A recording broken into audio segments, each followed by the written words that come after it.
के बाद रुक करेंगे मध्य प्रदेश और छत्तीसगढ़ बुलेटिन की ओर, जिसमें बात होगी दुर्ग की, जहां भिलाई में नारी शक्ति वंदन अधिनियम के समर्थन में भव्य नारी शक्ति सम्मेलन का आयोजन किया गया। साथ ही बात होगी टीकमगढ़ की, जहां किन्नरों के दो गुटों के बीच गद्दी के वर्चस्व को लेकर विवाद बढ़ते हुए कोतवाली थाने तक पहुंच गया मामला। ऐसी तमाम खबरों पर आइए विस्तार से डालते हैं नजर।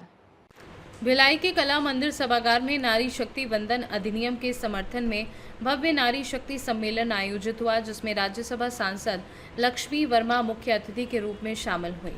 सम्मेलन में बड़ी संख्या में महिलाओं ने भाग लेकर केंद्र सरकार के फैसले का समर्थन किया और प्रधानमंत्री नरेंद्र मोदी के प्रति आभार जताया। साथ ही पद्मश्री सम्मानित सबा अंजुम, लालेश्वरी साहू, चित्रलेखा सिन्हा और अंतर्राष्ट्रीय खिलाड़ी कविता साहू सहित कई महिलाओं को सम्मानित किया गया। इस दौरान लक्ष्मी वर्मा ने अधिनियम 2023 को लोकतांत्रिक इतिहास का ऐतिहासिक कदम बताते हुए महिलाओं की नीति निर्माण में भागीदारी और समावेशी विकास की बात कही। वहीं मोना सेन, सरस्वती बंजारे और महापौर अलका बागमार ने भी इसे महिलाओं के सशक्तिकरण की दिशा में महत्वपूर्ण बताया। कार्यक्रम का संचालन ममता राव ने किया और आभार कुमुद बघेल ने व्यक्त किया, जिसमें बड़ी संख्या में जनप्रतिनिधि और महिलाएं मौजूद रहीं। नारी शक्ति वंदन सम्मेलन का कार्यक्रम हुआ, किस तरह का कार्यक्रम था, कौन आए थे, इससे क्या संदेश देना चाहिए?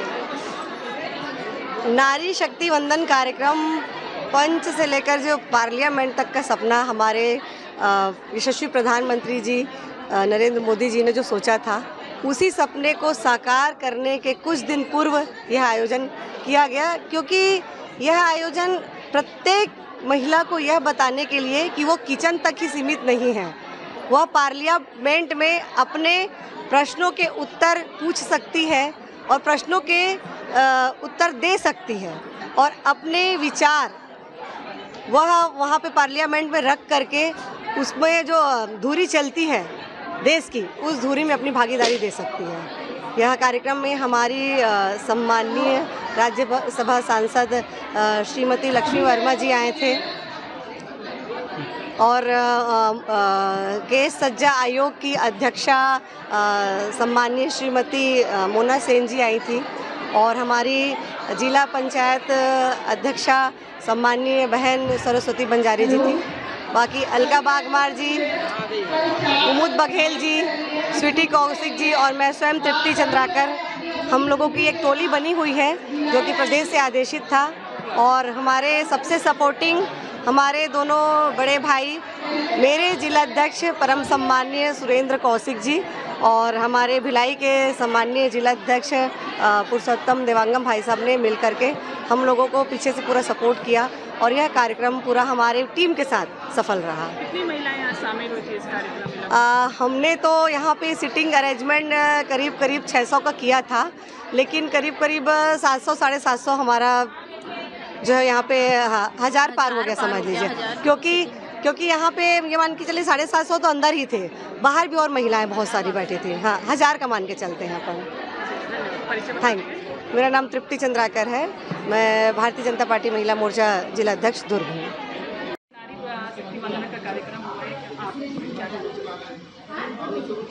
देखिए, ये भारत देश है और भारत देश में कुछ कालखंड से पहले यदि देखें तो उस समय भी नारियों का सम्मान था। बीच में व्यवस्था के तहत नारियां घर संभाल रही थी और पुरुष बाहर संभाल रहे थे। हमारे यशस्वी प्रधानमंत्री नरेंद्र मोदी जी ने 2023 में इस विषय को रखे हैं, नारी शक्ति वंदन अधिनियम, और वह पारित होने जा रहा है। जिस तरह से घर को संवारने में महिलाओं की भूमिका बहुत अहम होती है, देश को संवारने में भी महिलाओं की भूमिका बहुत अहम होगी और सभी बहनें देश की नारी शक्ति सम्माननीय प्रधानमंत्री जी को धन्यवाद ज्ञापित करती हैं, उनका अभिनंदन करती हैं, कोटि कोटि धन्यवाद करती हैं कि उन्होंने नारी के सम्मान में ये अधिनियम पारित कर रहे हैं।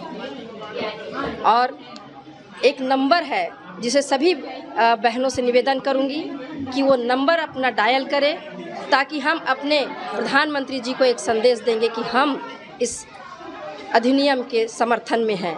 नंबर है 966717 4 times 3। धन्यवाद। निर्णय है और क्रांतिकारी निर्णय है। महिलाओं को समाज में समानता का अधिकार हमारे संविधान में तो निहित है, पर कहीं न कहीं सामाजिक व्यवस्था के चलते जो जगह राजनीति के क्षेत्रों में मिलनी थी वो अभी तक नहीं मिल पाया था, और उसमें समानता लाने के लिए समाज के चहुमुखी विकास के लिए मोदी जी ने एक बड़ा निर्णय पूरी सरकार के साथ जो लिया है, और उस प्रस्ताव को जो धरातल में लाने के लिए विशेष सत्र 16 और 17 को आयोजित किया जा रहा है।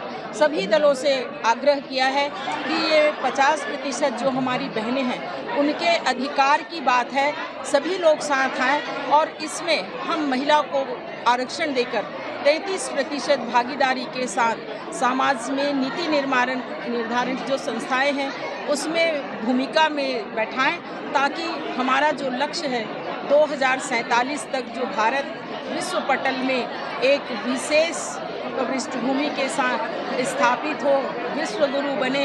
इस भारत की आर्थिक व्यवस्था बहुत सुधार तो हुई है, पर और भी सुधार करके, क्योंकि महिलाएं जब नीति निर्धारण संस्था में आएगी तो वो और बेहतरी से काम करेगी।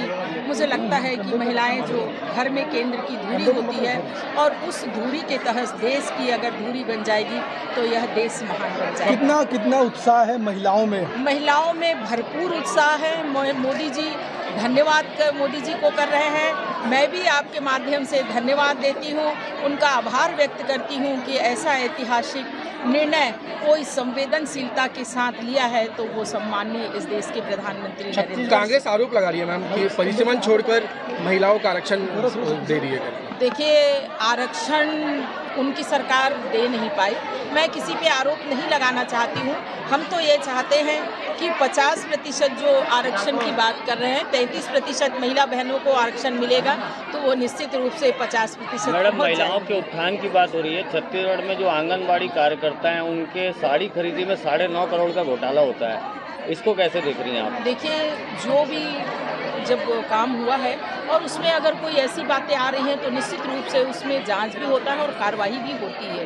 कार्रवाई निश्चित रूप से होगी और हो रही है। छत्तीसगढ़ की कैबिनेट की सरकार ने आज यूजीसी अधिनियम जारी की है, लागू की, किस रूप में देखते हैं आप? Uniform civil code. देखिए, कहीं न कहीं एक अच्छे के लिए सरकार काम करती है और वही काम भाजपा की सरकार कर रही है। दुर्ग से सी न्यूज़ संवाददाता धर्मेंद्र गुप्ता की रिपोर्ट। टीकमगढ़ में किन्नरों के 2 गुटों के बीच गद्दी के वर्चस्व को लेकर विवाद बढ़ते हुए कोतवाली थाने तक पहुंच गया, जहां दोनों पक्ष अपनी अपनी शिकायत लेकर पहुंचे और माहौल गर्मा गया। इसी दौरान काजल किन्नर भी अपने समर्थकों के साथ कोतवाली पहुंची और दूसरे पक्ष पर गंभीर आरोप लगाए, जबकि दोनों पक्ष एक दूसरे पर गद्दी पर कब्जा और दखल अंदाजी का आरोप लगा रहे हैं। कोतवाली पुलिस ने दोनों पक्षों की शिकायत दर्ज कर उन्हें शांति बनाए रखने की हिदायत दी है और गद्दी से जुड़े दस्तावेजों व परंपराओं की जांच शुरू कर दी है।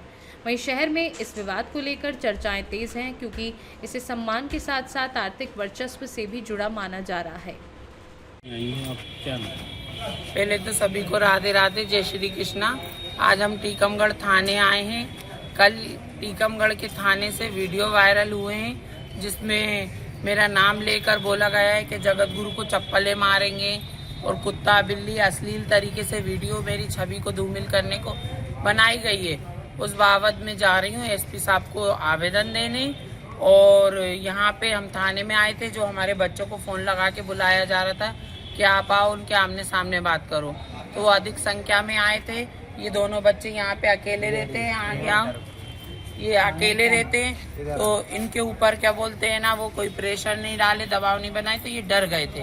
तो इन्होंने कॉल करा कि गुरु आप आओ, आके फैसला करो।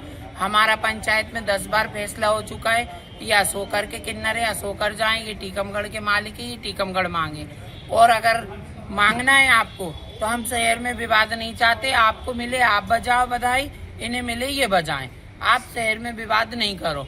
और इनको क्या बोलते, बड़े गांव का नायक बनाया गया है, बबली को गद्दी दिया गया है, तो आप बड़े गांव में रहो।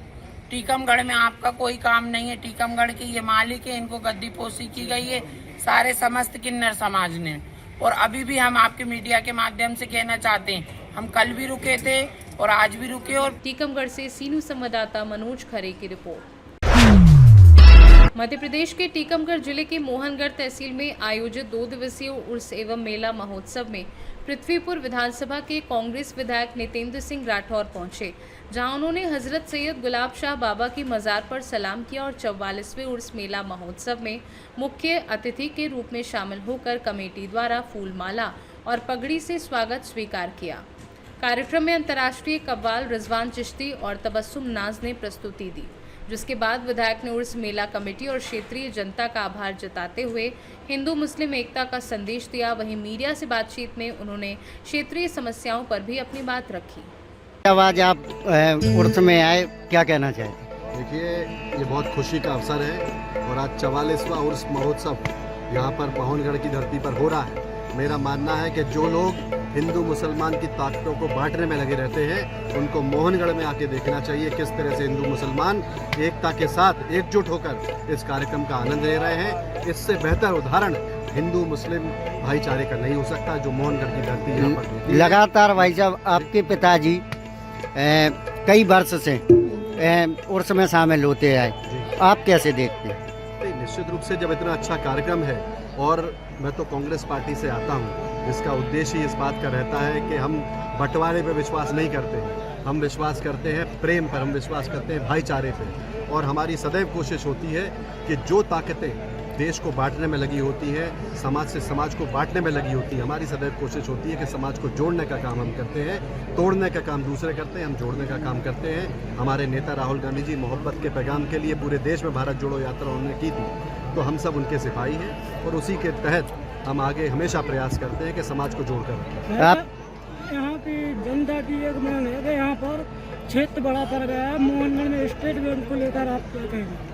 नहीं, निश्चित रूप से अगर कोई इस तरह की मांग आएगी तो हम निश्चित रूप से वो आगे बढ़ाएंगे। यहाँ पर इसके अलावा भी आप सब देखिए कि यहाँ पर कई अभी प्रधानमंत्री सड़क जो स्वीकृत हुई हैं, उसमें तमाम सड़कें जिसमें अनुशंसा मेरी थी और वो सड़कें स्वीकृत हुई यहाँ पे। उसके अलावा भी तमाम आगे जो काम होंगे, यहाँ के पर्यटन की असीम संभावना है। मोहनगढ़ का किला है, चतुर्भुज का मंदिर है। मैं सदैव प्रयास करता हूँ कि चाहे मोहनगढ़ का किला हो, चतुर्भुज का मंदिर हो, चाहे मड़खेरा का सूर्य मंदिर हो, नदनवाला का तालाब, ये सब जोड़ के बना का मड़वा गिर का मंदिर और जैन मंदिर। भाई साहब एक सवाल और है, लोगों को रोजगार मिले, युवाओं को। भाई साहब, लगातार मोहनगढ़ में समाचार पत्रों में लगातार खबर प्रकाशित होती है, अपने मोहनगढ़ बस स्टैंड के पास लगा हुआ शिक्षा का मंदिर है, वहाँ एक देसी शराब की दुकान संचालित हो रही, इस बारे में आप क्या कहेंगे? लगातार उसकी हटाने की मांग की है, अब इसमें आप क्या कहेंगे? ऐसा है